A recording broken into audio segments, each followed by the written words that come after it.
a magnet for real estate investors and enthusiasts, please be careful when buying landed property in Lekki, Ajah, Badagry, and Evaro, as these areas are where land is, especially for those of you living abroad.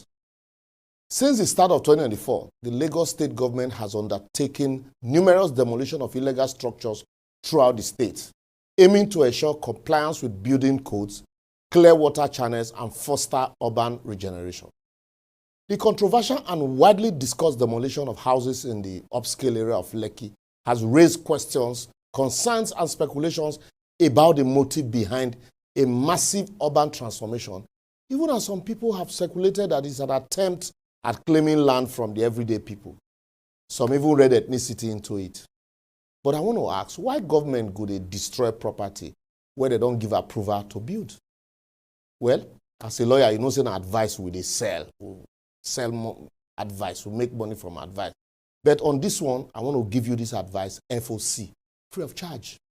The United Nations Environmental Program has predicted that if care is not taken and environmental issues are not addressed or resolved in a few years from now, Lekki and its environ might be submerged in water. So the Lagos state government is no longer joking with breach of buildings code and setback laws, as this can result in a reason for demolition of houses.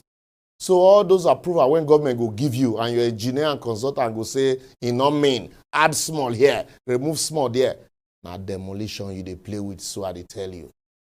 You get approval for a gatehouse, you decided to add 2 floors to it because people are looking for houses. And they advise you now.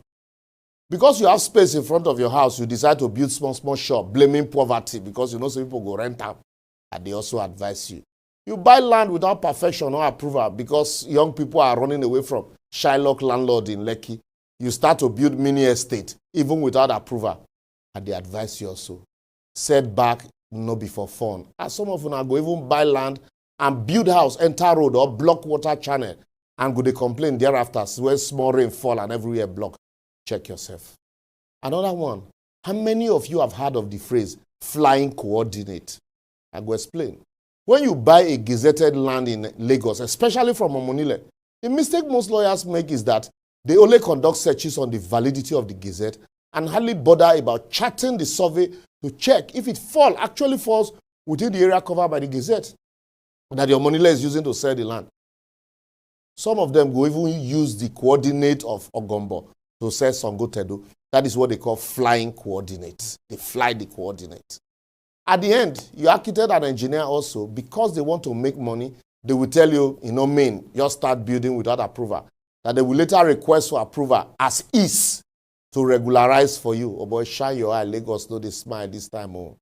Most of the properties in Lekki Corridor, Ikorodu, Badagry, and trade fair houses are without approval and proper regularization. And now Lagos state government has given a 90-day window for owners to take advantage of and regularize their property documents and approval. So take advantage of it.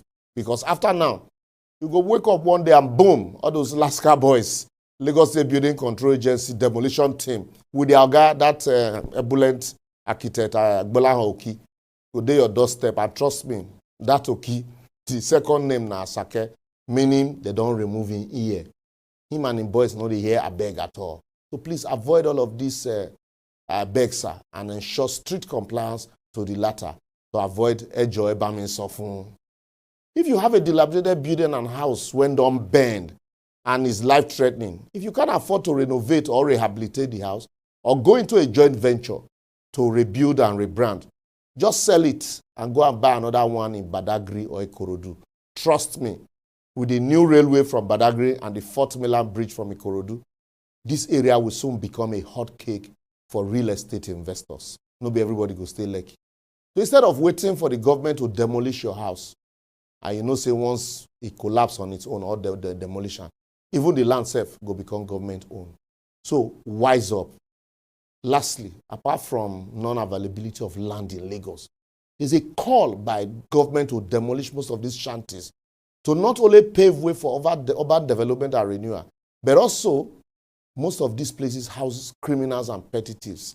So just like the recent demolition of shanties in Orchid Road and Jakonde Estate in Lekki, but I would also encourage the government to help create low-cost housing so that most of these people that are living in shanties can have alternative.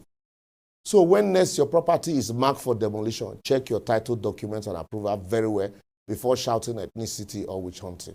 But I will therefore advocate, apart from the fact that government need to be specific on building codes, regulation, approval, and guidelines so that property owners, developers, and city planners can be aware to enable them adhere to these regulations and ensure a safe and sustainable urban development in Lagos. There's need to punish officials and consultants who aid builders and developers to violate this regulation, if only to serve as a deterrent to would-be officials and consultants. The idea of just taking over the land and leaving the officials, it's not helping matters.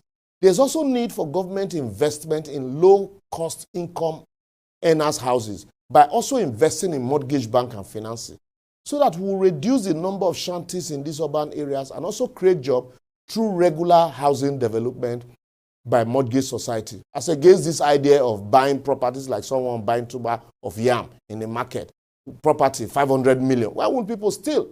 Lastly, let's endeavor to comply with building codes and set back, as most of this recent fire outbreak in Lagos would have been avoided or partially saved by firefighters if only the buildings had ensured compliance with building codes and regulations, and there'll be space to navigate. Well, as always, go live and hear. Feel free to agree or disagree with us by adding your comments on any of our social media platforms showing on your screen.